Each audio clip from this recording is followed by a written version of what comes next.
I'm Joyce Hornady. You might say accuracy is my business. I make bullets. You are listening to the Hornady Podcast. Thanks for joining us and enjoy the show. Hello, everybody. Thanks for tuning in to another episode of the Hornady Podcast. I'm your host, Seth, and today, special guest on the show, favorite guest on the show, Jayden Quinlan. Jayden, thanks for coming on. Yeah, you bet.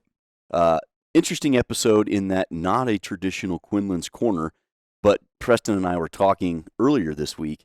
We have to get an episode recorded. We have some ideas, and you haven't been on the show in a extended period of time. We've got listeners asking about you, making sure you're okay. So I've been pretty busy. Yeah, well, you've always been busy, but Sure. You've always made time for the show, and we appreciate that. So not as technical of a dive as you normally take in your Quinlan's Corner series. However, another epic cartridge battles of history. The 300 Win Mag, the heavyweight champion of the world for many, many, many years, versus the newcomer fighting out of the red corner, the 300 PRC. I know who I'm putting my money on. Yep, the underdog. Not really the underdog, because on paper he also looks a lot better. Yeah. But he's the new shiny toy. Like, is it going to last? Yep. Yeah.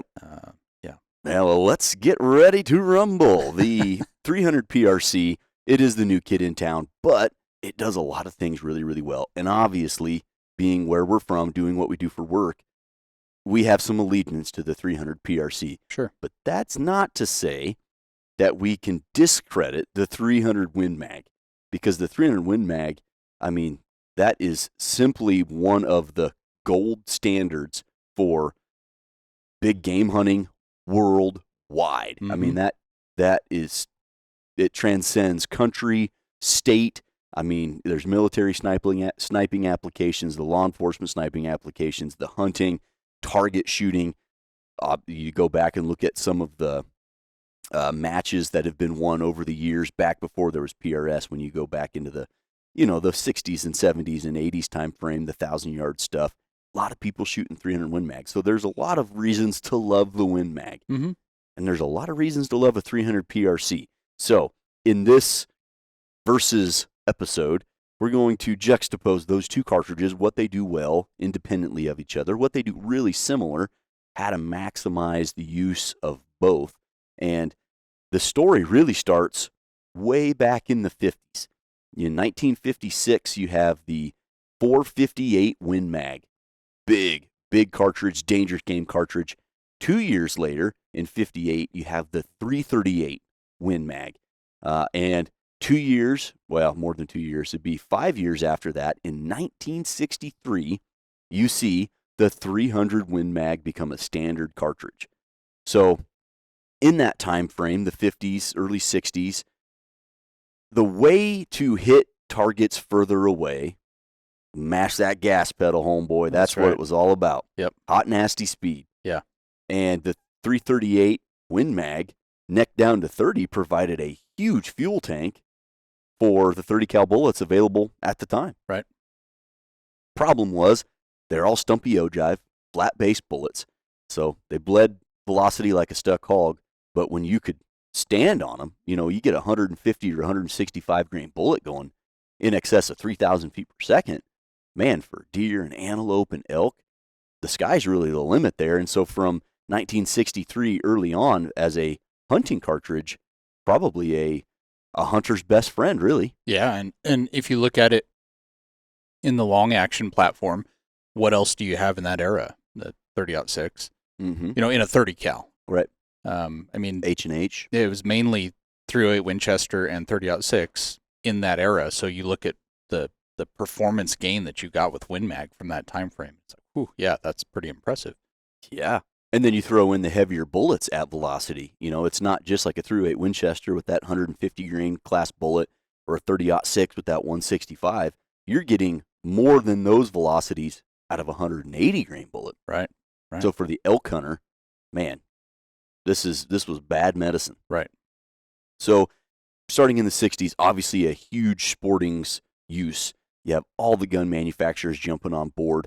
Then you come into the late 80s. Now you're seeing some military use. Mm-hmm. Yeah, the military started looking at it in the late 80s, early 90s. It was essentially, you had a lot of 30-06 sniper applications, kind of in the 60s and 70s. Obviously 308 at that time frame, and then on through to today still, right?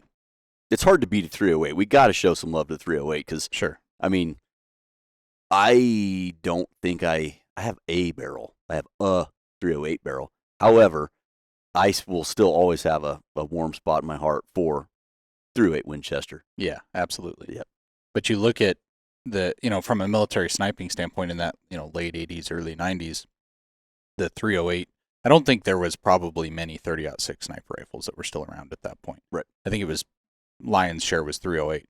So 308's really dying off at 700-800 meters from the military standpoint, typically working in meters. Yep. I mean, maybe some guys around that time were stretching it to 1,000-ish, maybe. But that's also like predating ballistic calculators and stuff of any value. Yeah, you're not laying in the field with a ballistic calculator in the palm of your hand in That's right. 1987. Yeah, that's the old. Likewise, the rangefinders. That's the days of shooting yard lines and recording all of your data, and when you're out operationally, hoping that you have enough stuff in that book that you can kind of interpolate what should happen. Mm-hmm.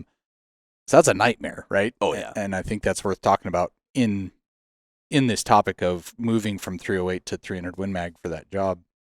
That gives you a much better ability to take that logbook based method and trying to interpolate a solution for a given set of conditions. If you can crank the velocity up and maybe shoot a heavier bullet with a higher ballistic coefficient, that's only going to help you with that interpolation problem of lack of being able to calculate where that bullet goes. Your lack of knowing the true range and the atmospheric conditions becomes less sensitive because the bullet's just simply getting there faster. Right. And flatter. And not only does it help with that problem, but it pushes the, effective range, if you want to call it that. Most of the guys that were in the service will know that max term. effective range. Yeah.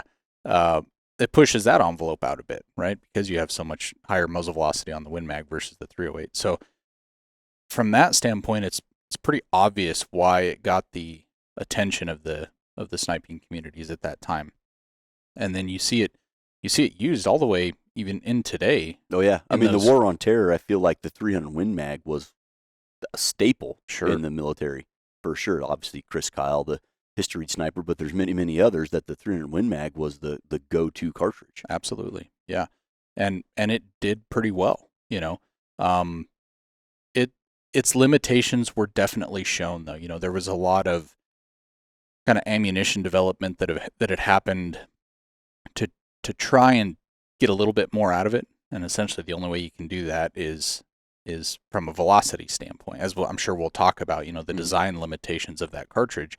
You can't really go to a more aerodynamic bullet because those started to become available. When you look at from the 90s, let's say to 2010, that 20-year period, bullet advancement went bananas. Oh my goodness. You saw a lot more stuff. And then from 2010 to 2020, way more bananas, But they didn't have the ability really to take the most advanced aerodynamics and bullet design and incorporate it in the Win Mag because of the dimensional specifications of that cartridge. Well, we can jump into the dimensional specifications because, like I mentioned, you got 458 way back in 1956. Yep. 58, you have the 338 Win Mag, and then that's the parent case 5 years later to the 300 Win Mag. And we talked about tangent ogive bullets. That was really all that was available back then. Now, currently today, you'd have a hard time finding a tangent ogive bullet.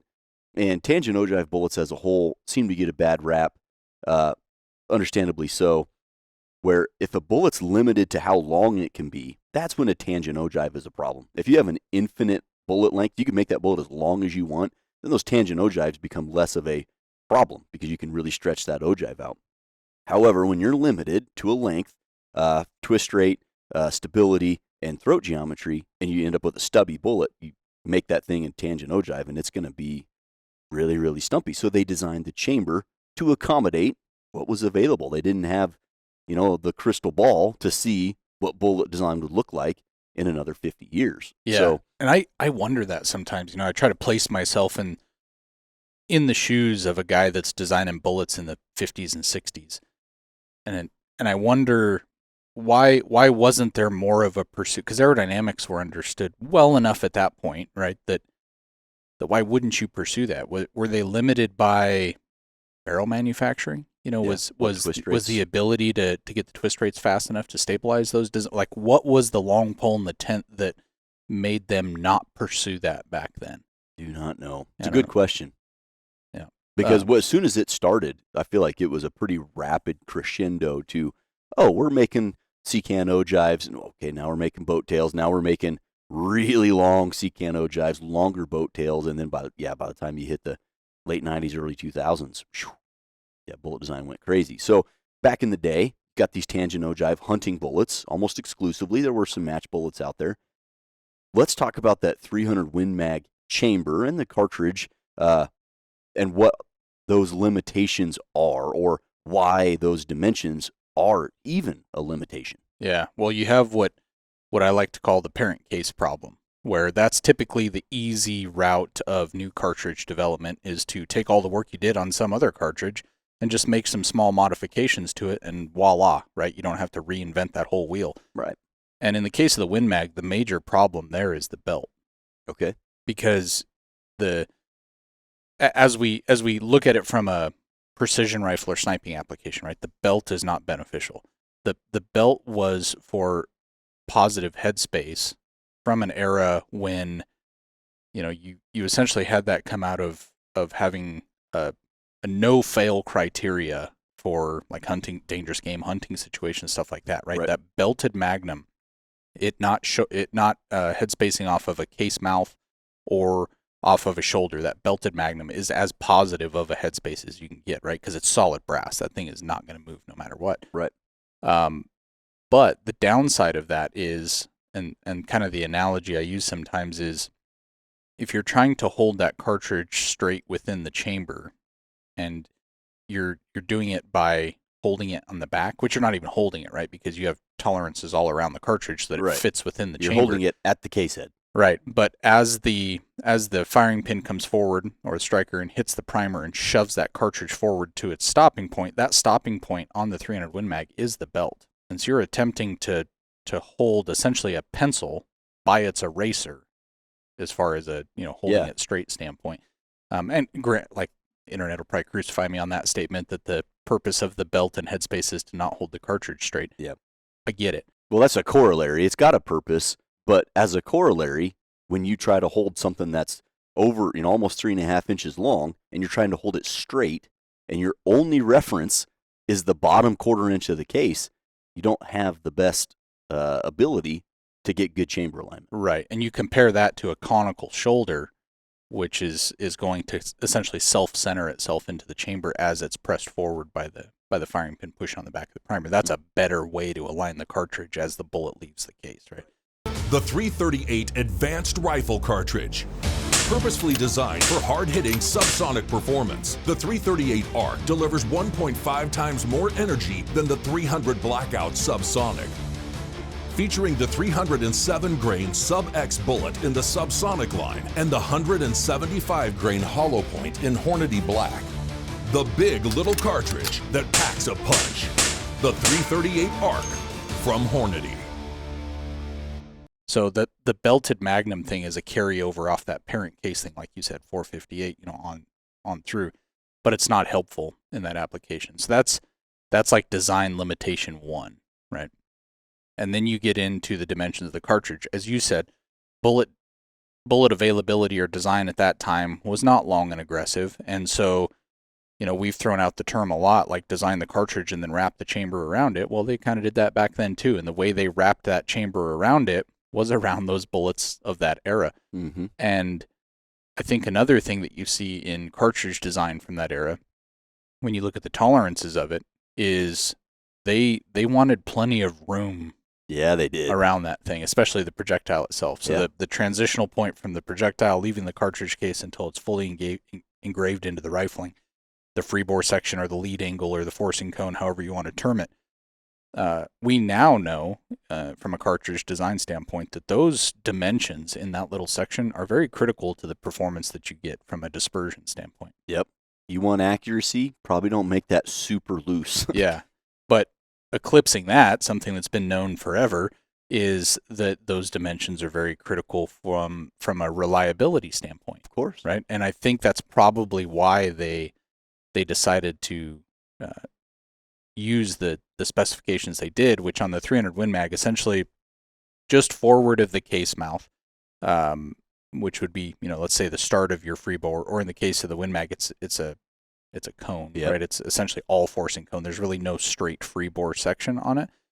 But as soon as you come forward of the case mouth, the diameter increases to 0.315 inches. And then from there, it's essentially a taper down to bore diameter.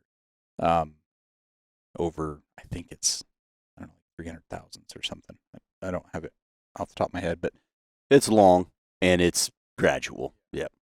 so that's favorable from a reliability standpoint. You get a little bit of dirt and Debris, particulate, whatever, right in there, and you have plenty of room around the bullet for that thing to chamber without any issues. The bad part is that the bullet is now able to tip before it gets engaged into the rifling, and that's not, we talked about that in some of those technical ones. We have. Yeah, you've got a huge volume of rapidly expanding gas shoving onto the base of that bullet, and the bullet's now allowed to wiggle, slop around. I don't know what the right, is there a technical term? The propellant is actually pushing, the propellant bed is pushing on the back of the bullet and pushing it forward. Like, all of the propellant is not burned by the time the base of the bullet is engraved into rifling. So now you have, a theoretical issue. It's hard to get proof of it because you can't sit inside the barrel, but you have the potential for propellant grains to be pushed around the edges of the bullet on its sides, which that's probably not beneficial either. No. So that's another limitation. And the third of the Win Mag is the cartridge overall length envelope in reference to the case length.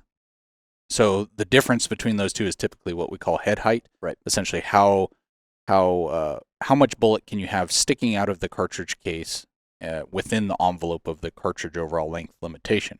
And that's kind of twofold. Cartridge overall length limitation is going to play into making sure that you don't interfere with the rifling, the bullet doesn't contact the rifling, right? But also fit within the firearm system, the magazine, right? Yep. Being able to feed up through the action, all of that kind of stuff. Well, the 300 Win Mag does not allow you to use a very long ogive bullet by its, and this comes out of the 60s era. So when you fast forward to the late 80s, early 90s, when the sniping community is looking at it, even though there was more advanced bullets in that era versus the 60s when this cartridge was developed, you can't use them because they won't fit. Right. Because you're limited. It has to live within that envelope. Yep. So those are kind of the big three limitations from a design standpoint that the Win Mag had going against it for a precision or sniping application. The belt, the case length versus cartridge overall length, and then the chamber dimensions being sloppy, I guess you could say. Yeah, they're generous, to say the least. Now, from a sporting application, hand loaders all over the world, they've been able to accommodate for that. You've been able to push those bullets out longer than Sammy. They've been able to dial in some good hand loads, and there's some factory 300 Win Mags that shoot really, really well. For example, went on an elk hunt here a few years ago and had a Savage rifle, factory Savage rifle in 300 Win Mag, and I was playing around and I was, I'm going to hand load for it and see what I can do. And this is just like everybody before me has done when you're trying to wring out accuracy from a 300 Win Mag. The first thing I did was get an overall length gauge, take that 190 CX and shove that thing up there till it touched the rifling. I backed it off 50 thou, and that turned out to be an overall length of, I'm not going to get super specific, but I think it was like 3.485 or something like that, almost 3.5 inches long, which exceeded the Sammy length considerably. Then I found a nice load with H4831 shortcut, which is Magnum powder. Like, if you have a Magnum, you might not get the best velocity, but I can guarantee you 4831 shortcut's probably going to work for you for accuracy. And it did. I was outside of Sammy length. I did verify the pressure that I was safe to run it, but a good load of 4831, and that thing shot just bullet on top of bullet on top of bullet. It was incredible. Factory chambered gun from a factory rifle. Couldn't ask anything more from Savage. Had the fluted barrel, went and killed a really nice elk with it. So that's what people have traditionally done to get the accuracy because of those chamber limitations. The other thing that you can do, and I think that the military probably elected, was those SAMI dimensions that everybody's cutting guns to. You don't have to cut reamers to those dimensions, especially today, where our manufacturing capability to cut a reamer. I mean, you're measuring things and holding tolerances in the tenths, versus you order a reamer in 1965. You spec the reamer at, call out a number. What's the ability to hold that tolerance? I don't know. But that's another way that, there's the historical 300 Win Mag tactical reamer. And you think that came out around that 80s, 90s time frame when they were looking at it? Because up in, our time frame in the global war on terror, I think that was kind of the standard, was a tactical, air quote, tactical reamer, which had certain throat dimensions corrected. Yeah, I can't confirm what they used, in a lot of those rifles, but I can confirm that I remember in the early 2010s, teens time frame, we had a 300 Win Mag rifle, and we were doing some testing with it, and the dispersion was not great. Yeah, with really good quality bullets, it was 2 to 3 minute of angle type stuff. Yeah, not gonna work. And so we took the barrel off the gun. We had a reamer made that was, call it a match reamer or whatever. What it did was that 315 diameter ahead of the case mouth in the chamber that I talked about. We took that and we essentially PRC'd it. Yeah, right? we did our Creedmoor treatment, if you will. Exactly. We shrunk that down. We gave it some straight section, some free bore section before the forcing cone or lead angle starts, and we kept that diameter fairly tight around the bullet. That reamer may have been like a 310 diameter, right? So 2/1000ths over nominal bullet diameter.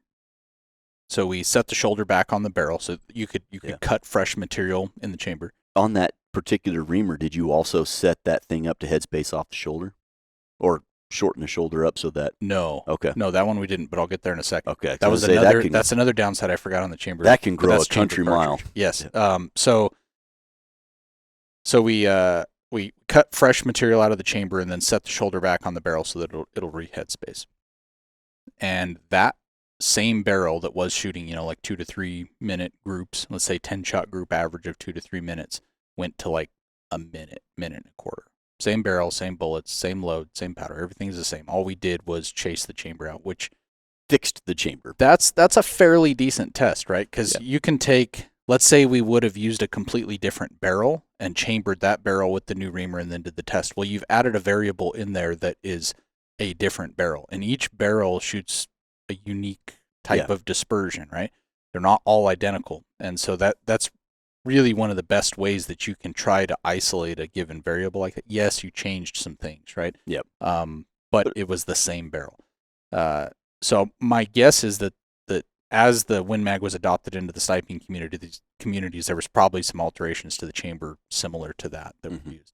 And then you also see them using, I believe the spec projectiles in those loads were the 190 Match King and later the 220 Match King. Yep. Full ogive on that 220. Yeah, and what you see in those bullets, that tangent ogive, like you said, kind of plump. The one thing that you'll see with like a tangent versus a secant ogive is essentially the wheelbase of the bullet. The longer that wheelbase becomes, the less angle the bullet can tilt at within those called forgiving chamber dimensions, right? Let's say they were running the SAMI spec reamer. If you go to a longer wheelbase bullet, in general, that will result in less in-bore angle of the bullet within those same chamber dimensions. Okay. Yeah. So did that play into it? I don't know. Probably some, but that's the fully engraved portion of the bullet. So that's the bearing surface. Additionally, the part of the ogive that starts to get engraved as well. Right. And boat tail. Yep. Absolutely. So that whole assemblage of what's being engraved was at the borele length. Borele length. Yes. So the longer that is, the less angle that can be imparted as the bullet enters the rifling. That's right. So that's going to help with accuracy as well. And so, like you said, the kind of the standard sniping load was the 220 Match King out of there, and I'm sure that did shoot really, really, really well. the 6mm GT. Get the competitive edge and the eye of the tiger. Designed from the very beginning to be an amazing all-around precision rifle competition cartridge. Available in the Hornady match ammunition line with the 109-grain ELD match bullet. When the competition is on the line, trust the proven pedigree of the 6mm GT from Hornady. So now enter, let's say hypothetically, join me. We're going back in time to 2008. So you have the 300 Win Mag that's lived this awesome life, decades worth of hunting all over the world with supreme confidence. I mean, that was the golden standard, and for big game. So you've got that going on. You have the military sniping application going on. You have the war on terror going on. 2008, you have Joe Thielen, our assistant director of engineering, popular guest on the show. You have him at Hornady playing with a cartridge. And now we did a whole podcast on the 300 PRC. So for the listener, you can go check that episode out where we dive into the complete history. But at that point, you have Joe Thielen, who's working in the case plant, also shooting 1,000-yard bench rest, and he needs a test platform for these big 30s.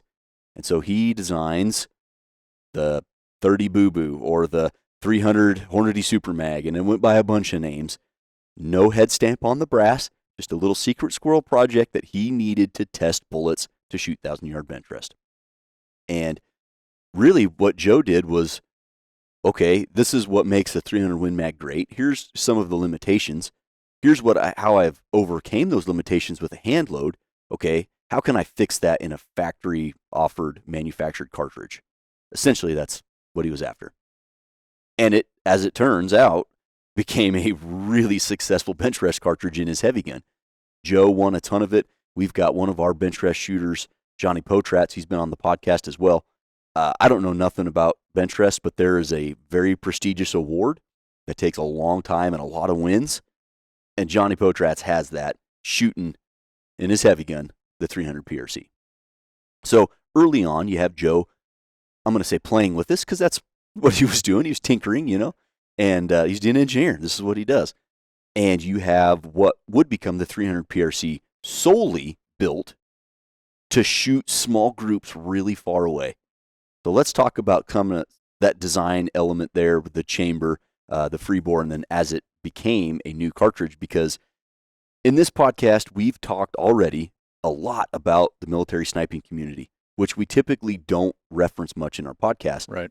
But as we come into the 300 PRC, when we start to compare the Win Mag and the PRC, the military sniping community had a huge hand in what would become the commercial success of the 300 PRC. So from that early design, what was the differences? Well, got rid of the belt, that's for darn sure. Yeah. So essentially all of the downsides that I talked about on the Win Mag were addressed in the 300 PRC design, plus the one we haven't addressed yet, but I'll get to here in a second, which was the gap between the shoulder and the shoulder of the cartridge and the shoulder in the chamber, your typical headspace dimension. Mm-hmm. So all of those things were fixed. Belt goes away. Cartridge and chamber tolerances are built in a way where this is kind of in light of 6.5 Creedmoor, right, type design. That's where we, when Dave did that design, that was really the first step off point to understand the benefits of that concept on a large scale, right? Because you can say, I took this one barrel and I put this chamber in it, like that 300 Win Mag test, right? We can make a claim off that, which is a true claim based on that test. But where you really understand the universal application of it is when it gets out into the industry. And different companies are making different barrels and chamber, all just this broad spectrum. Yeah. Well, the proof was in the pudding almost instantly when everybody got on board. It took a few years for the Creedmoor going to, but yeah, like you mentioned, okay, these design elements, they're going to produce accurate rifles. And when you have the Ruger Americans, the Savage Axis, the Compass, I mean, you had some really affordable economical rifles. Then you had like the pipe hitters, your Ruger M77, your Savage 110s. You had all these like standard rifles, and then you had the ultra high-end rifles, you know, the $1,000, $2,000, $3,000 rifles. Across the board from $300 to $3,000, you bought a 6.5 Creedmoor, it's going to shoot, period. And that is very telling, like you said, of you put this recipe into a chamber reamer, it produces accurate rifles across the board. Right. So that's when you really know how high the efficacy is on that one design aspect when you get it out to all those different variables and the common denominator links back to that. Right. So that's good. But with 300 PRC, it incorporated that. So if we look ahead of the case mouth, like I used to describe the Win Mag being a 315 and then a taper down to bore diameter, the 300 PRC, and in its early days, you know, by its other names, the Boo Boo and the HSM and all this other stuff it went by before PRC, it's 3088, and then there's a straight section of that, so a free bore section before the lead angle or the forcing cone starts, and that's really important. Another important part about that is getting the projectile out of the cartridge case. I talked a little bit about the COL and the case length and that gap of head height, the difference there. With the 300 PRC, you have significantly more length there. And that was one of the things Dave did with Creedmoor, was get the bullet out of the case. Don't shove the bullet way down in the case, because that's robbing case capacity, and it's giving you more of a potential for in-bore tilt of the bullet, right? That thing has much more travel to get to the rifling, higher potential for in-bore tilt to occur. Granted that the free bore section is holding it, you know, from doing that, but getting the bullet out of the case is generally a beneficial thing. Yeah. So 300 PRC has that as well. Now, from a headspace standpoint, the belt is gone, so now you're headspacing off of a conical shoulder. So for one, that helps to align it as the projectile starts to leave the case, like we talked about earlier. But two, the 300 Win Mag is particularly bad in this regard. Because it's headspacing off of the belt, the gap between the shoulder of the Win Mag case and the headspace dimension in the barrel on a maximum cartridge case and minimum spec chamber. So this is as tight as those two things are going to fit. I believe it's a 10 thousandths gap. I think that might be shy. I think it's bigger than that. Let's just call it 10,000. The majority of the time, it's significantly more than that, because you never make your brass at cartridge max because of that, right? And so the amount of growth or movement that brass is going to have, because it's going to fire form to that chamber, right? That brass is going to move out and swell and fit those chamber walls. That is very inefficient. You are using some of the energy potential of the propellant burning. Some of that energy is being used to move that cartridge case brass and take up all that extra room. That's all gone with the 300 PRC, because it's the dimensions of the chamber around the cartridge are fit in a way that you don't have that excessive brass movement. Yeah, and for the reloader, that is huge, because when you are, let's say you move that brass 15 thousandths of an inch forward, and then it springs back, let's say 2 thou. So now you've got a fire-form stick of brass. Well, then if you full-length size it, it's going to knock that shoulder back a ton, and you're going to induce a thin spot right above the belt where that brass keeps stretching forward, and it's going to really sacrifice your brass life at a minimum, which, you know, back in the day is a concern. Now, I mean, brass is real expensive now. So yeah, if anything you can do to maximize brass life as a reloader, you know, that's why a lot of guys would set their belted magnums up to headspace off the shoulder. You'd fire form it, you'd use a comparator, and then just kiss that shoulder back just a little bit. But if you're shooting factory ammo, you don't get to control that. Right. So with to kind of answer your question, the PRC, as you said, was designed for shooting very tight levels of dispersion at distance. That was its goal, right? It was not designed to become a product that Hornady produced. It was designed as a test bed. And so where all these stories come together, the Win Mag, the PRC, and the sniping community, the way those all tied together is that in the mid-2010s, some of the DoD folks that we work with pretty often had an issue. And that issue was that the 300 Win Mag in the sniping platforms they had was not giving them the capabilities that they needed at the time, right? It was falling short. And so initially we thought, okay, well, there's some obvious improvements that can be made to the Win Mag, Yeah. right? Was there a natural inclination from the military to like, well, guess we'll just go bigger. We'll get a Lapua. Yeah, there was some of that going on, but that comes with its own downsides. Of course, yeah. Go ahead and do a whole training block with a break to Lapua and tell me how you feel after that. Yeah. So there was a desire to stay with 30 cal because the 338s, I'm guessing ammo, rifles, equipment, everything's bigger, heavier, and you're really not getting that much improvement over a 30 cal. Yeah, some of that. But at that time, what we did, so when this conversation kind of started with this DoD stuff, our first thought, well, and the easy button would be, can you take the Win Mag and improve it enough that it'll work? Because the guns are already in the system being fielded. Yeah, so if they're you in can service. fix it with an ammo, design upgrade or whatever, Right. maybe that addresses it. So we had made some 300 Win Mag brass that actually head spaced off the shoulder. Mm. And that had a huge improvement on dispersion. And I'm sure, reloaders are going to be nodding their head when, if you bump the shoulder on your brass so that the 300 Win Mag is contacting on the shoulder prior to the belt from a head spacing standpoint, that helps to center up the cartridge. You might see an improvement in dispersion there. Mm-hmm. But you can't do that from the SAMI drawing standpoint, right? So this was non-SAMI spec cartridge brass just to see what the improvement would be. And there was improvement there.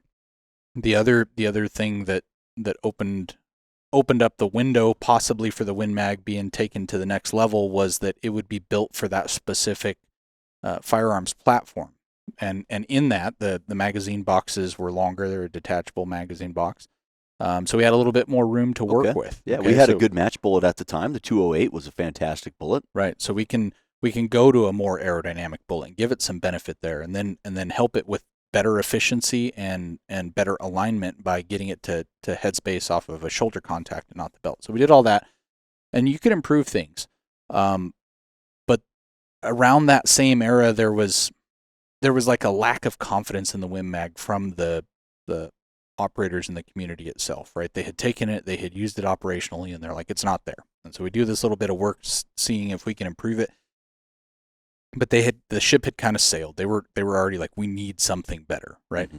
Well, 300 PRC had been around for 8 years at this point or so, and so we said, well, we have this thing that we use for this kind of same purpose that you're trying to get to, mm-hmm. and it works pretty well. So we did a event where we essentially shot Win Mags versus what became the 300 PRC, and pretty significant difference on target, especially past 1,000, right? Yeah. Inside of 1,000, you can take a Win Mag and give it a better bullet and help the cartridge case dimensions a little bit, and it does pretty good. It's fairly comparable.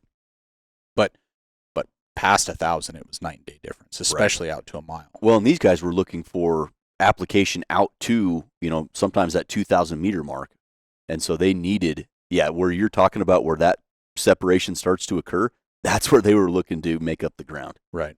And so when we did that test, that really lit some fires, because going to the Lapua, we already talked about, it's a miserable rifle to shoot in any sort of quantity, right? Whether you're in training or operational, it's a nightmare. It's heavier. It has a bunch of problems, right? It does well, but has some downsides. So the attractiveness of the 30 cal, getting that same level of performance that they needed, but thought they could only get by going to a 338 was hugely attractive. So we did significantly more testing. We did some bullet development. That's what resulted in the 225 ELD match. Yep, which I'm going to talk about here in a minute. Yeah, and that just took it another level further, right? Because we could up the aerodynamic design of the projectiles that could be used in the 300 PRC at that point in time was essentially unlimited. Yeah, like we couldn't manufacture a bullet that would be too much for that cartridge at that time, right? Yeah. So that was essentially hey, let's run with this. It's a standard Magnum bolt face, because when you go to the Lapua bolt face, you limit yourself on action availability. Sure. Right? So it was kind of a plug and play. All we have to do is get a different barrel, and we're done. We're done. And so that's where you really saw 300 PRC adoption go crazy from the DoD standpoint. And I know we talked a lot about that in we did other absolutely media or whatever. Yeah, in that 300 PRC podcast. Match-proven bullet profiles that shooters love, now perfected by Hornady. Aero Match Bullets, featuring the most popular match bullet profiles and weights from across the industry. Affordable match-winning performance, unrivaled availability, unmatched bullet consistency. Aero Match Bullets from Hornady. Shoot the best. Talking about that 225 ELD match, that thing's got a G1 of 777, a G7 of 391. Huge, huge BC, super low drag bullet, and out of a 24-inch barrel that's launched at over 2,800 feet per second.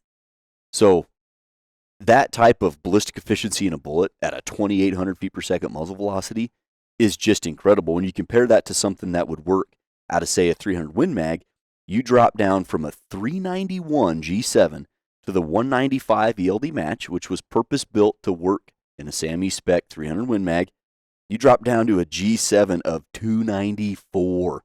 You lose 100 G1 points, and your muzzle velocity is not going to be much higher, and it's going to bleed velocity way worse, and it's going to have way more wind deflection. So that's the type of stuff that gets you past 1,000. Is that ballistic efficiency in the bullet, having the ability to seat that bullet out where it belongs and have the ability to stabilize those uber low drag bullets. Yep. And this had been attempted by DoD at the time, where they kind of did like a revamp of the Win Mag ammo with the 190 and the 220 Match Kings, and they stood on them a little bit harder for pressure and eke a little bit more velocity out of it, right? And that became very problematic, because you were getting gas leakage around primers, you were getting pierced primers, and so it was. Where did this primer go? Supposed to be in there after I shot it. Yeah, it was very common in that era to take the bolt out of one of those rifles and look at it, and you have an etched ring all the way around it from gas erosion from leaking primers. But so that's really the transition that took the PRC and got DoD to run with it and adopt it. And then it's like, well, the whole time that story is happening, the rate of progression of the civilian demand for long-range capability was like 10x that, right? Yep. And so it was just obvious that this capability could benefit what, the commercial customer needed. Yep. Well, and there's a ton of application. I would say you're really never going to, maybe not never, but certainly in our time, you're never going to dethrone the 300 Win Mag in its big game prowess. Sure. Not going to do that. However, for the savvy hunter who's getting a rifle today, that 300 PRC, if you're trying to get a plug-and-play option that is built from the ground up, literally from the ground up, to be a match-winning cartridge. If you're looking for accuracy and energy at range, the 300 PRC is impossible. It's impossible to beat in 30 cal, in my opinion. Right. It is set up. The hand loader benefits, you can definitely tune that thing up. Factory ammo is going to be better than any factory ammo you can get from a bullet and an accuracy standpoint. You're not going to get these type of aerodynamic bullets at these velocities with this accuracy potential, where you can buy a factory rifle and factory ammo. And so, yeah, for the elk hunter, for the big game hunter around the world, the 300 PRC is an absolute, it's Thor's hammer. It's just, it's huge. Now you throw in ELR becoming, kind of like you said, the demand by the consumer on the commercial side. You look at the ELR shooters out there, Night Force ELR is kind of like the benchmark, the Night Force ELR match in Wyoming. Everyone kind of uses that as like their measuring stick. The winners of that match are shooting big 30 cals. Now they might not all be 300 PRCs. I looked at the 2024 results, and then of the top 10, I think 5 or 6 of them were shooting 300 PRC. Yeah. So it is proven there as well, where historically ELR matches were dominated by 338s, 375s, 416s. And there's certainly a place for those too, but people are seeing and have seen what you can accomplish with a big 30. There's something magical about it. You can shoot it, you can watch your trace, spot your own impacts. When you compare them to 375, I mean, that's just not going to happen. Right. Smaller loadout, lighter rifles. They're still heavy, of course, but much lighter than those big boys. Yep. And the capability is still there to hit those targets at extreme ranges. Absolutely. Yeah. It's pretty remarkable. Yeah, out to 2K and beyond. I mean, you can reliably hit a target with that. And I look back to that era when the DoD conversations were happening about, hey, this is capability we have, this is the problems we're seeing in the field as far as being able to do that job. And that was around like a mile. A lot of that concentration was, hey, like, we need to improve what we can do at a mile. And it's like now a mile is almost a joke. Yeah. If you have the right setup, like you take a 250 tip out of a 300 PRC at a mile, and it's like a 308 would have been at 600. Yeah. When you've crazy. You've got wind calling capability, you've got, some sort of wind meter, and obviously you're seasoning the wind. Rangefinders now, man, that range. Like your range to a mile is easily less than a yard variance. And then, with the 250 tip out of a 300 PRC and a nice setup rifle with a good scope that tracks, it's not boring because it's so far away, but it is laughably accomplishable. Like, I could have my dad out there doing it this afternoon. Right. And that's made up. You know what I mean? Like, There's just no way we're living in a time where now the Ruger precision rifle, you can buy that in 300 PRC.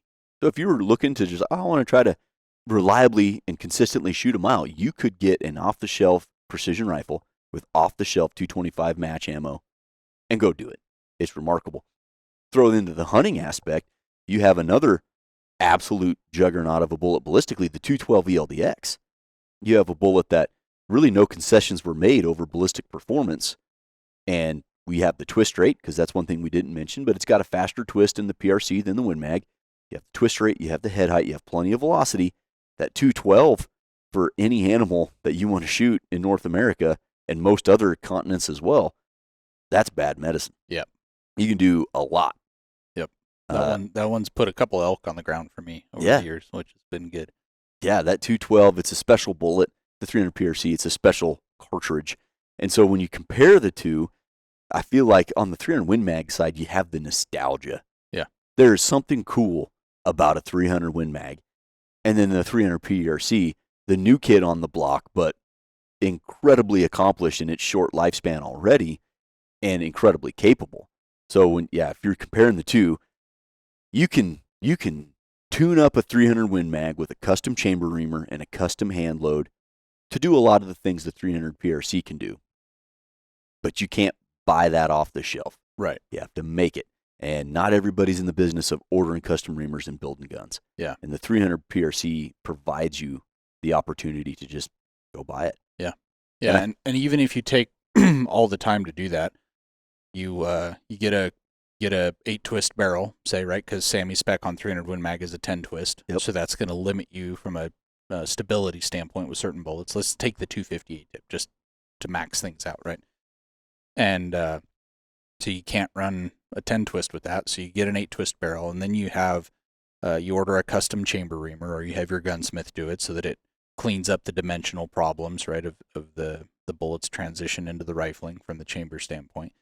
So you have all that done, and then you get it on an action, and then you once fire your brass and you bump the shoulder so that you're hopefully contacting on the shoulder and getting that thing to center up instead of the belt, even though the belt is still the headspace dimension.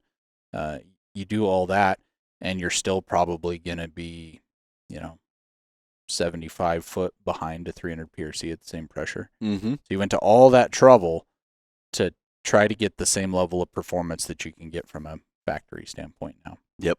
That's is fine. Like, about. Guys do it all the time, and they've done it for a long time successfully, right? Not knocking that at all. Yep. But the goal with bringing 300 PRC to the commercial market was to give that capability to everybody. Yep. And we've echoed that sentiment 100 times on this podcast. So if anybody's hearing this for the first time, I'd be shocked. But the goal when we come out with a new cartridge is never to steal all the business from an existing cartridge and make it obsolete and sue God for inventing it and making it never invented ever again, right? Like, that's not the goal. So the 300 PRC is a 300 Win Mag perfected. And the 7 PRC is the 7 mag, perfected. And the 6.5 PRC, 6.5 284, perfected. And you can still have all of those 3, I'm going to call them parent cartridges, Mm-hmm. and you can do all you want with them. That's great. But there is a better option that cleans up where those cartridges left off. And we're not trying to make them obsolete. Right. Not trying to, make them disappear. It's just we wanted factory off-the-shelf options that were better. Yeah. And we've been criticized on some of our cartridges that they're not big enough, or this case should have been this size, this case should have been this size. And I go back to a saying I heard years ago, which is more is not better. Better is better. And Sure. and you don't have to squeeze out all the velocity when you have these really efficient bullet designs. Mhm. So comparatively, I think there's room in the safe for both of them. Sure. In my eyes, 300 Win Mag, like a pre-64, you only got 1 year to get those, a pre-64 Model 70 and 300 Win Mag. Yeah. Dude, how cool would that be? Beautiful wood stock, or it's something on a classic Remington 700, 300 Win Mag, classic big game hunting rifle. That's what I envision my 300 Win Mag to be versus the 300 PRC. Manners, Macmillan, something, proof carbon fiber barrel, carbon 6 barrel, something that's like uber modern and kind of looks like my long range race guns, but in a hunting configured rifle. I think there's room in the safe for one of each of those things. Yeah, absolutely. The thing that comes to my mind, I remember a TV commercial from a long time ago. I think it was like a sports one with Michael Jordan or something on it, but it was some song that said, "I can do everything that you can do better." Yeah. And it was going back and forth. And to me, that's kind of the relationship between 300 Win Mag and 300 PRC. Is 300 PRC is telling the Win Mag, like, I can do everything that you can do better, but I can still do everything you can do. You know, if you want to shoot a 150 Spire point, you can. You know, there's nothing stopping you there. So it's just the next step in the progression of stuff. And I'm sure someday there'll be something that advances off of 300 PRC. You know, that's the way things happen. So, Yep. Yeah, it's pretty cool. I think it's a cool story. It is. I think it's really cool that you see the Win Mag brought into the military sniping community because of its legacy of performance those many decades before that, and that it was used successfully for so long. As you noted, there's many notable records of the Win Mag providing incredible capability to the sniping community. But as everything progresses, including warfare, you see the need for something new and better, and that whole thing with the PRC and what it's doing now and the capabilities that it's given is really cool. It is, and it's got to be pretty cool that you got to be at ground zero to see. I mean, Joe, obviously you didn't start back when Joe was first playing around with it in bench rest, but as far as the DoD involvement goes, which is really what spurred the commercial success, you got to be there at ground zero to perform some of that testing and to play around with the Win Mag and the PRC and to introduce those DoD entities to what became the 300 PRC. It has to be pretty satisfying to see it take off and do so well. Yeah, it's pretty cool when there's a couple cartridges on a table or something, and some guy that's currently active, that just walks up and he's like, "What's this thing?" and picks it up and looks on the bottom, and there's no head stamp. That's always kind of cool. Yeah, that's something. They all got head stamps now, but I still have some of that stuff. I still have the original rifle that we used for all those comparative tests. I was able to buy that. Oh, wow. So you're talking about like legacy stuff, having that pre-64 Win Mag in the gun safe and like the nostalgia and how cool that system is and the era that it captures. I've got that luckily for that like ground zero point of PRC in the military sniping community. So pretty cool. Awesome. Well, in summary, they're both great. The PRC is so capable, off-the-shelf performance at any range for almost anything you want to do with it. It doesn't get much better than a giant 30 cal doing work. And then you got the Win Mag, the heavyweight champion of the world in hunting big game. Yep. And you have to appreciate that. They just do different things, and your expectations for performance should guide you on which one. There's some other factors like, you can get 300 Win Mag ammo literally anywhere in the world. Like absolutely. If they sell 30-06, they probably sell 300 Win Mag. 300 PRC, not going to be the case if you find yourself in Tajikistan or something. But again, different strokes for different folks. They're both great. Always, the PRC, with our extremely biased opinion, it's going to edge the 300 Win Mag out when you're looking for true performance, because that's what it was designed to do. Right. And that's what it does. But the 300 Win Mag, got to give it a tip of the hat. I don't have one in the safe because of 300 PRC. Right. But man, that's all money and time. It would be cool to have like a classic 300 Win Mag. Yeah. When your expectations for the hunt are, 350 yards and in, and, just pounding the timber looking for elk or something. Yep. It'd be pretty cool. It does the job, and it has for a long time. Yeah. But I'd still probably be more apt to take the 300. Yeah, I would. All right, Jayden, is there anything else in the world of the competition, the eternal battle between 300 Win Mag and 300 PRC that you want to leave the listener with? I think only time will tell. Only time will tell. Yeah. Awesome. Well, I appreciate you coming on the show. I promise the listener I'll get you back on for an actual Quinlan's Corner where we kind of dive into some technical stuff. There's a bunch of tests in the works. I know you're doing some work. Preston behind the camera has this big test he's slowly been doing that we'll cover on the podcast as well. But again, thanks for coming on the show. Yeah, absolutely. Guys, thank you for tuning in to another episode of the Hornady podcast. I hope you enjoyed this eternal battle debate on 300 Win Mag versus the 300 PRC. You've got the old school, cool, the tried and true 300 Win Mag, the highly capable new kid on the block in the 300 PRC. Let us know which one you think is the winner. We appreciate you watching, and we'll catch you on the next one.